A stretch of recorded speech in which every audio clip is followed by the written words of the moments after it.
नमस्कार दोस्तों, स्वागत है आप सभी का। तो आज का टॉपिक है Prim's algorithm for minimum spanning tree. तो अब आज मैं आपको सबसे पहले ये बताऊंगा कि मिनिमम स्पैनिंग ट्री क्या होता है, और उसके बाद हम डिस्कस करेंगे कि मिनिमम स्पैनिंग ट्री को निकालने के लिए कौन कौन सी एल्गोरिथम हम यूज करते हैं। तो सबसे पहले मैं आपको बता दूं कि spanning tree, minimum spanning tree के पहले स्पैनिंग ट्री क्या होता है ये आपको पता होना चाहिए।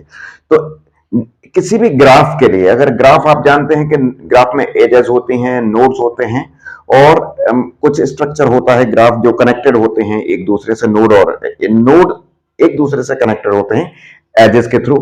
तो इस स्ट्रक्चर को हम कहते हैं ग्राफ।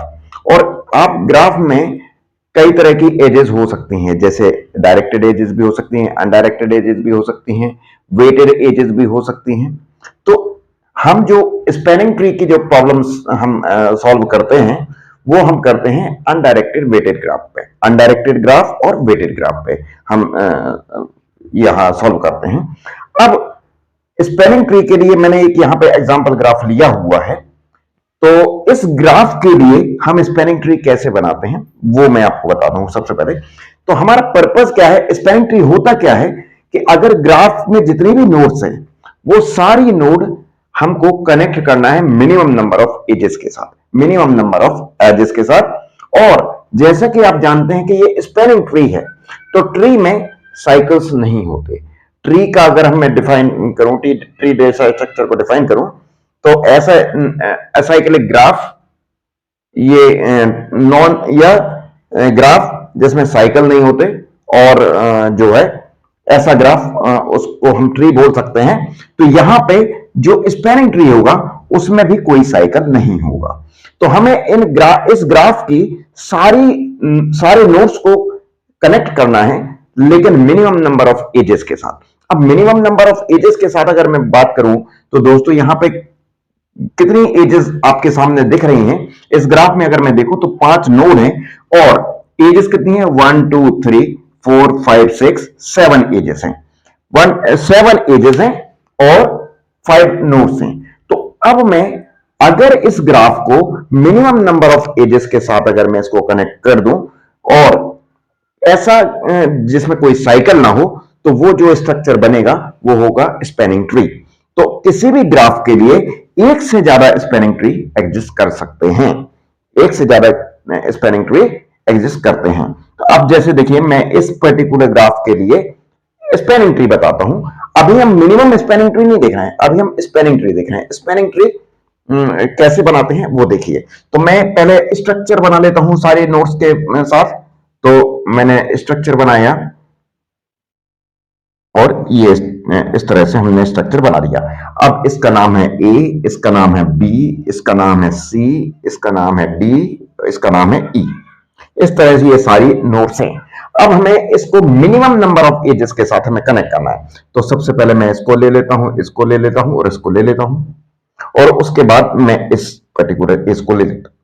तो यहां पे ये 1, ये 2, ये 3, ये 5, ये भी एक ट्री है क्योंकि इसमें कोई स्पैनिंग ट्री है, सॉरी, ये भी एक स्पैनिंग ट्री है क्योंकि इसमें कोई साइकिल नहीं है और इसमें मिनिमम नंबर ऑफ एजेस के साथ हमने इसको कनेक्ट किया है।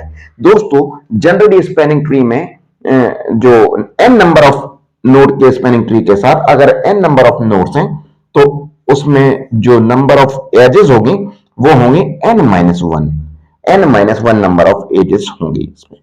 तो जो अगर हम ऐसा कोई ग्राफ बना लेते हैं जिसमें कोई साइकिल ना हो और n नंबर ऑफ नोड्स के लिए n-1 एजेस हो, तो वो जो स्ट्रक्चर बनेगा या ग्राफ बनेगा तो वो भी क्या कहलाएगा, स्पैनिंग ट्री कहलाएगा। ट्री भी एक स्पेशल फॉर्म है ग्राफ का जिसमें साइकिल नहीं है और मिनिमम नंबर ऑफ एजेस के साथ कनेक्टेड है। तो आप देखिए कि इस पर्टिकुलर ग्राफ के लिए ये भी एक स्पैनिंग ट्री है। अब यहां पे अगर मैं, जैसे मैंने आपको बताया कि एक पर्टिकुलर ग्राफ के लिए कई सारे स्पैनिंग ट्री एग्जिस्ट कर सकते हैं, more than 1 spanning tree exist कर सकते हैं। तो अगर मैं इस पर्टिकुलर ग्राफ में अगर मैं ये एज ना लेके मैं अगर ये एज ले लेता हूं तो ये भी एक स्पैनिंग ट्री बन जाएगा, ये दूसरा स्पैनिंग ट्री है उसी ग्राफ के लिए। अगर मैं ये एज ना लेके ये वाली एज ले लेता हूं तो ये भी एक स्ट्रक्चर, ये भी एक स्पैनिंग ट्री बन जाएगा। इसमें भी कोई साइकिल नहीं है और मिनिमम नंबर ऑफ एजेस के साथ ये कनेक्टेड है। तो देखिए जितने भी अभी तक मैंने स्पैनिंग ट्री डिस्कस किए दोस्तों, उसमें 5 नंबर ऑफ नोड्स के लिए सभी में 4 एजेस हमने यूज किए। तो ये सारे स्पैनिंग ट्री हैं। अब दोस्तों बात आती है मिनिमम स्पैनिंग ट्री क्या होता है। तो मिनिमम स्पैनिंग ट्री ऐसा स्पैनिंग ट्री जिसके लिए सारे जो एजेस हैं उनके बेस का सम मिनिमम हो, तो वो कहलाएगा मिनिमम स्पैनिंग ट्री। तो वो कहलाएगा मिनिमम स्पैनिंग ट्री। अब आप जान सकते हैं दोस्तों कि एक ग्राफ के लिए एक से ज्यादा स्पैनिंग ट्री एग्जिस्ट करते हैं, लेकिन उन सब में जितने भी स्पैनिंग ट्री एग्जिस्ट करते हैं उनमें अगर जो ऐसा कोई स्पैनिंग ट्री हम फाइंड आउट करते हैं जिसमें नंबर ऑफ जो एजेस हैं उन पे जो वेट्स हमने असाइन किए हुए हैं उनका सम मिनिमम हो, तो that will be called as minimum spanning tree for that particular graph. तो यहां पे अब मैं आपको बताऊंगा कि इस ग्राफ के लिए मिनिमम स्पैनिंग ट्री क्या होगा और वो कैसे निकालते हैं। तो पहले मैं मिनिमम स्पैनिंग ट्री बताऊंगा, उसके बाद इसको फाइंड आउट करने की प्रिम्स एल्गोरिथम को भी मैं डिस्कस करूंगा। तो ये है दोस्तों स्पैनिंग ट्री। अब मैं इसके लिए मिनिमम स्पैनिंग ट्री आपको बताता हूं कि मिनिमम स्पैनिंग ट्री कैसे बनेगा इसके। तो दोस्तों सेम स्ट्रक्चर के लिए अगर मैं यहां पे मिनिमम स्पैनिंग ट्री बनाता हूं तो ये हो जाएगा 1, ये हो जाएगा 2 और ये इससे कनेक्ट हो जाएगा 2।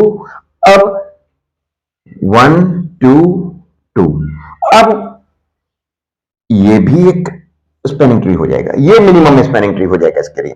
अब ये मिनिमम स्पैनिंग ट्री है तो इसका सम इसका वेट कितना है, ये क्यों मिनिमम स्पैनिंग ट्री है, तो इसका वेट है 1 + 2 + 2 + 4।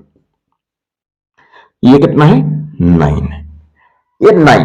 तो जो मिनिमम स्पैनिंग ट्री इस ग्राफ के लिए एग्जिस्ट करता है उसका वेट है 9। अब एक बहुत इंपॉर्टेंट क्वेश्चन ये आता है दोस्तों, क्या एक पर्टिकुलर ग्राफ के लिए एक से ज्यादा मिनिमम स्पैनिंग ट्री हो सकते हैं? तो इसका जवाब है बिल्कुल हो सकते हैं, बिल्कुल हो सकते हैं। लेकिन उन सारे मिनिमम स्पैनिंग ट्री का जो वेट है वो कैसा होगा, इक्वल होगा। सारे स्पैनिंग ट्री का जो वेट है वो इक्वल होगा। अब जैसे ये एक spanning tree minimum spanning tree है इस पर्टिकुलर ग्राफ के लिए, लेकिन इस ग्राफ के लिए एक और मिनिमम स्पैनिंग ट्री एग्जिस्ट करता है जो कि कैसे बनेगा, अगर मैंने इसको इस एज को यूज ना करते हुए मैं ये वाली एज यूज कर लूं तो ये भी एक मिनिमम स्पैनिंग ट्री बन जाएगा। लेकिन दोस्तों यहां देखिए इसका भी वेट कितना है 1 + 2 + 2 + 4, इसका भी वेट कितना आएगा 9। तो अगर more than 1 minimum spanning tree exist करते हैं किसी ग्राफ के लिए तो उन सब का वेट जो है वो इक्वल होगा, वो मिनिमम होगा और इक्वल होगा। तो ये है मिनिमम स्पैनिंग ट्री। तो दोस्तों अब बात ये आती है कि हम किसी पर्टिकुलर ग्राफ के लिए कितने maximum number of spanning tree generate कर सकते हैं। तो वो मैं आपको बताता हूं कि किसी पर्टिकुलर ग्राफ के लिए आप कैसे मिनिमम स्पैनिंग ट्री, कितने मिनिमम स्पैनिंग ट्री जनरेट कर सकते हैं। तो n नंबर ऑफ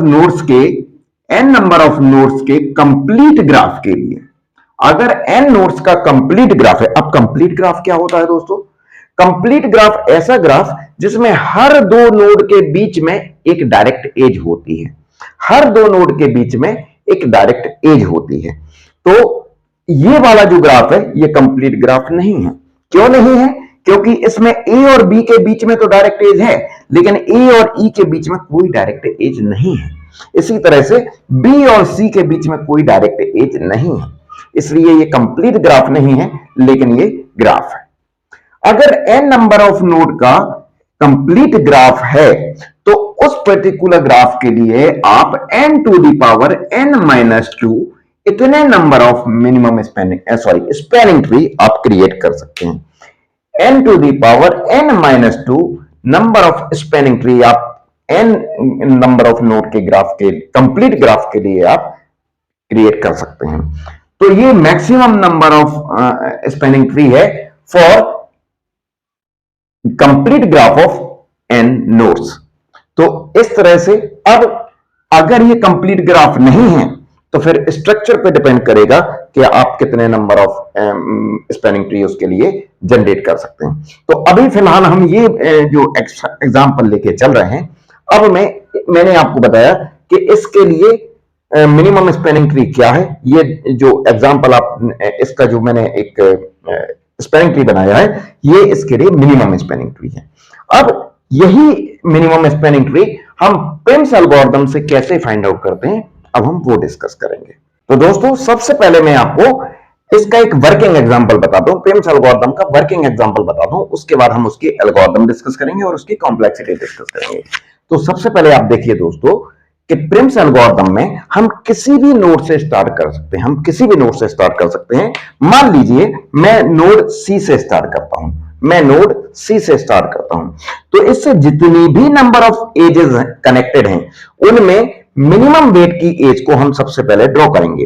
तो यहां पे देखिए सी से 3 एज कनेक्टेड थी, 2, 3 एंड 4, तो हमने मिनिमम वेट की एज को हमने सबसे पहले कनेक्ट किया, तो ये इसके लिए ये आ गया।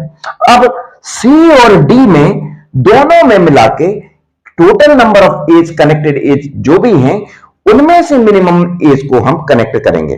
तो यहां देखिए सी के साथ ये तो हम बना ही चुके हैं, 3, 4 हैं, और डी के साथ 2, 3, 5 हैं, डी के साथ 2, 3, 5 हैं, तो इन सब में मिनिमम क्या है 2, तो हमने ये कनेक्ट कर दिया। अब सी, डी और ए के साथ जो भी नंबर ऑफ एजेस कनेक्टेड हैं उनमें मिनिमम वेट की एज को हम कनेक्ट करेंगे।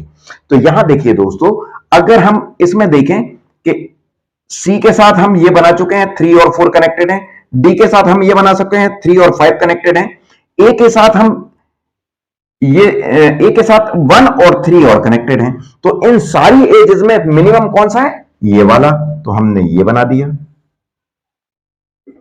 ध्यान देना दोस्तों, अगर मिनिमम सिलेक्ट करने के बाद अगर कोई एज साइकिल क्रिएट कर रही है तो हम उसको स्किप कर देंगे, उस एज को हम यूज नहीं करेंगे और नेक्स्ट मिनिमम एज पे हम चले जाएंगे। तो अभी तक ऐसी कोई प्रॉब्लम नहीं आई है, तो अभी हम इसको कंटिन्यू कर सकते हैं। अब देखिए दोस्तों, हम 4 नोड्स को कनेक्ट कर चुके हैं। अब हमें सी, डी, ए, बी इन चारों से कनेक्टेड मिनिमम वेट की एज को हमें फाइंड आउट करना है। अब देखिए दोस्तों, यहां से 2 हम ये कनेक्ट कर चुके हैं, बी से 3 भी कनेक्टेड है, बी से 3 भी है, 3 ए से भी 3 है, सी से 4 है, बी से भी 4 है। अब देखिए ध्यान दीजिए, अगर मैं इन सारी एजेस में देखूं तो 3 मिनिमम वेट हमें आ रहा है। तो अगर मैं इसको कनेक्ट करता हूं दोस्तों, तो अगर इसको कनेक्ट करता हूं 3 वेट को, तो देखिए ये साइकिल क्रिएट कर रहा है, तो हम इसको स्किप कर देंगे। फिर हम नेक्स्ट मिनिमम एज को लेंगे, तो एक और 3 वेट की एज है, तो हम उसको भी कनेक्ट करके देखेंगे, ये भी साइकिल क्रिएट कर रहा है, तो इसको भी हम यूज नहीं करेंगे। फिर हम नेक्स्ट मिनिमम देखेंगे, तो वो हो जाएगी 4, तो हम ये वाला 4 भी ले सकते हैं। तो ये अब ये साइकिल क्रिएट नहीं कर रही है, इसका मतलब एक मिनिमम स्पैनिंग ट्री ये हमारा आ गया। अब इसकी मिनिमम स्पैनिंग ट्री की वेट कितना है, 1 + 2 + 2 + 4 9। तो ये सेम स्पैनिंग ट्री आपको प्रिम्स एल्गोरिथम के थ्रू मिल गया। दोस्तों आप इसमें किसी भी नोड से स्टार्ट कर सकते हैं। मैंने यहां पे सी से स्टार्ट किया था, आप ए से भी स्टार्ट करेंगे तो इसके लिए हो सकता है कि आपको यही स्पैनिंग ट्री मिल जाए, या फिर आपको ये वाला स्पैनिंग ट्री मिल जाए, ये वाला ना मिलके ये वाला मिल जाए, तो कोई भी एक स्पैनिंग ट्री आपको मिल जाएगा, चाहे आप किसी भी नोड से स्टार्ट करें। तो इस तरह से ये प्रिम्स एल्गोरिथम काम करता है। आई होप दोस्तों ये आपको बहुत अच्छे से समझ में आ गया होगा। अगर इसमें कोई भी आपको डाउट है तो आप कमेंट सेक्शन में लिख सकते हैं, मैं आपके कमेंट्स का डेफिनेटली रिप्लाई करूंगा। अब हम इसके आगे हम डिस्कस करेंगे प्रिम्स एल्गोरिथम और उसकी कॉम्प्लेक्सिटी। तो दोस्तों ये है प्रिम्स एल्गोरिथम की स्टेप्स। इन स्टेप्स को डिस्कस करने के पहले मैं आपको बता दूं कि हम यहां पे ये मान के चल रहे हैं कि जिस ग्राफ में हम ये एल्गोरिथम अप्लाई कर रहे हैं उसमें नंबर ऑफ वर्टाइसेस या नंबर ऑफ नोड्स v हैं और नंबर ऑफ एजेस जो हैं वो e हैं। नंबर ऑफ वर्टाइसेस v और नंबर ऑफ एजेस e। अब हम इस एल्गोरिथम की स्टेप्स को वन बाय वन हम डिस्कस करेंगे। तो सबसे पहले हम, जैसा कि मैंने आपको बताया था कि हम इसमें प्रिम्स एल्गोरिथम में हम किसी भी नोड से स्टार्ट कर सकते हैं। इसमें हम दो लिस्ट हम यूज कर रहे हैं। सबसे पहली लिस्ट है विजिटेड नोड की लिस्ट, विजिटेड नोड की लिस्ट, और दूसरी लिस्ट है एमएसटी। विजिटेड नोड की लिस्ट में हम नंबर ऑफ नोड, सॉरी, सारी नोड को हम स्टोर करते हैं, और एक और लिस्ट हम यूज कर रहे हैं एमएसटी, जिसमें हम स्टोर करते हैं एजेस को, जो कि एमएसटी में यूज करने वाले हैं। तो यहां पे दोस्तों अब आप देखिए कि हम, जैसा कि मैंने आपको बताया था कि आप किसी भी नोड से स्टार्ट कर सकते हैं, और उसके बाद उस नोड से कनेक्टेड मिनिमम वेट की एज को हम सबसे पहले ड्रॉ करते हैं। तो याद ध्यान देना दोस्तों कि जब हम किसी भी नोड को पिक करते हैं और उसको हम विजिटेड मार्क कर देते हैं, और उससे जुड़ी जितनी भी एजेस हैं उनको हम एक प्रायोरिटी क्यू या मिनी हीप में हम स्टोर कर देते हैं, सो दैट जब हमें मिनिमम वेट की एज का जब रिक्वायरमेंट हो तो हम उसको क्रिएट कर पाए, हम उसको क्रिएट कर पाए। तो यहां पर एक एग्जांपल मैं ले रहा हूं दोस्तों। मैंने ये एक छोटा सा ग्राफ मैंने आपको बना के बताया। यहां पे ये ग्राफ है दोस्तों। इस ग्राफ को अगर मैं एग्जांपल लूं तो यहां से अगर मैं जी कितनी एजेस हैं इसमें नंबर ऑफ एजेस 5 है, नंबर ऑफ वर्टाइसेस 4 है। तो अब हमें यहां पे हम ए से स्टार्ट करते हैं। हम मान लेते हैं कि हम स्टार्ट कर रहे हैं ए से, लेट इट बी ए, हम ए से स्टार्ट कर रहे हैं। तो सबसे पहले जो हम प्रायोरिटी क्यू बनाएंगे दोस्तों, हम ए से स्टार्ट कर रहे हैं, तो ए को हम विजिटेड लिस्ट में डाल देते हैं। ये विजिटेड की लिस्ट हमने बनाई, और ये एमएसटी हमने बनाया, और ये प्रायोरिटी क्यू हम एक क्रिएट कर लेते हैं। हम यहां पे प्रायोरिटी क्यू क्रिएट कर लेते हैं, ठीक है दोस्तों। तो विजिटेड की लिस्ट में हमने ए से स्टार्ट किया, तो हमने सबसे पहले ए को विजिटेड लिस्ट में डाल दिया। अब इसकी जितनी भी इसकी कनेक्टेड एज हैं उनको हम प्रायोरिटी क्यू में डाल देते हैं। तो ए की कनेक्टेड लिस्ट जो है वो कौन कौन सी है? पहली 1 और दूसरा 3, क्योंकि इससे दो ही एज कनेक्टेड है, जिसका एक का वेट 1 है, दूसरी का वेट 3 है। तो हमने जैसे ही ए को विजिटेड नोड में डाला, उसके कनेक्टेड एज को हमने प्रायोरिटी क्यू में डाल दिया। अब हम मिनिमम ये एम्प्टी लिस्ट हमने क्रिएट किया। अब ध्यान देना दोस्तों, पहला step start from any node, हमने यहां मान के चला है कि हम ए से स्टार्ट कर रहे हैं। Mark it as, second step, mark it as visited node and add it to edges, add its edges to minimum min heap. तो हमने इसको विजिटेड में डाल दिया और इसकी एजेस को मिन हीप में डाल दिया। तीसरी स्टेप में हम create an empty list MST, तो हमने एक क्रिएट एम्प्टी लिस्ट हमने ऑलरेडी कर चुके हैं। फोर्थ स्टेप में pick the smallest weight edge from the queue, तो यहां से हम स्मॉलेस्ट वेट की एज को हम लेंगे, तो ये 1 है। तो 1 का किसके बीच में है? ए और बी के बीच में है।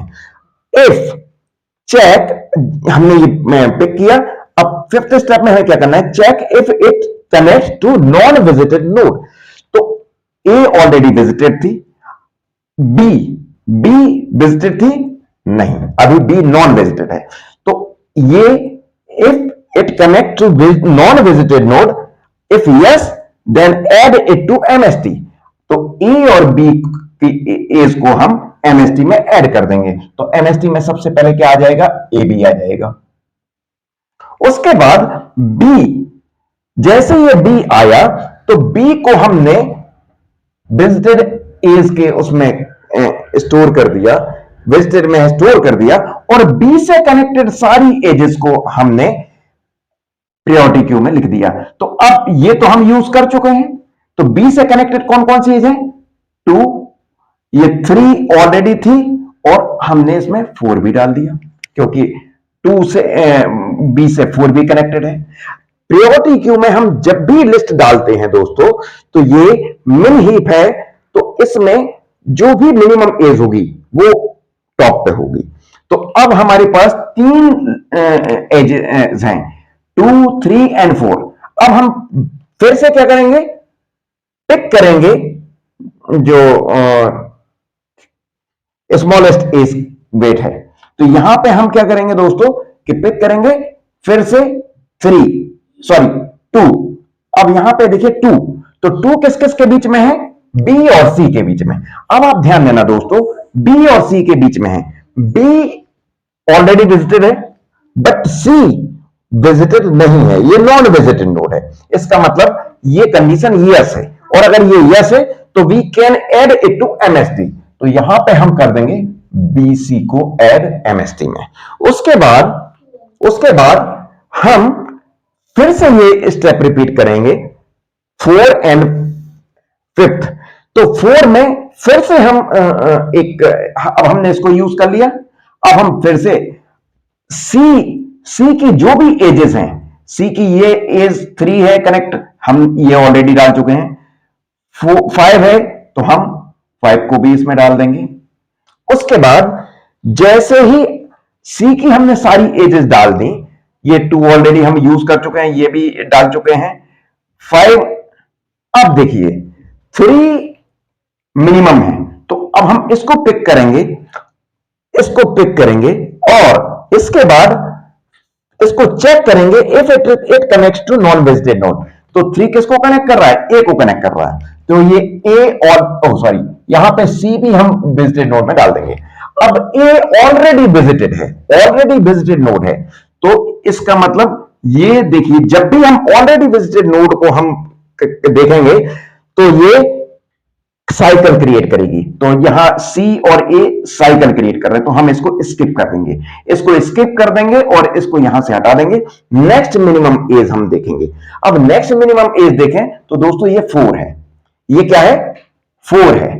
तो 4 देखिए, 4 बी और सी के बीच की एज है, तो बी और डी के बीच की एज है। तो यहां पे बी को कनेक्ट कर रही है डी से। अब बी विजिटेड नोड है ऑब्वियसली, लेकिन डी जो है नॉन विजिटेड नोड है या अनविजिटेड नोड है, तो ये कंडीशन ट्रू हो जाएगी, yes add it to MST. तो इसको हम कर देंगे, बी डी को हम कर देंगे एमएसटी में ऐड कर देंगे। तो ये क्या हो जाएगा दोस्तों? 4, ये इसमें ऐड हो जाएगा। और जैसे ये ऐड हो जाता है दोस्तों, तो यहां पे हम जैसे ये ऐड हो जाएगा, तो अब हम क्या करेंगे, इस लिस्ट में कितने वर्टाइसेस थे? 4 वर्टाइसेस थे, और एमएसटी में कितनी एजेस आ गई? 3 एजेस आ गई। इसका मतलब b-1 एजेस आ गई। तो अब हम ये प्रोसेस स्टॉप कर देंगे। तो आई होप दोस्तों ये प्रोसेस आपको बहुत अच्छे से क्लियर हो गया होगा। अब हम इसकी कॉम्प्लेक्सिटी देखते हैं।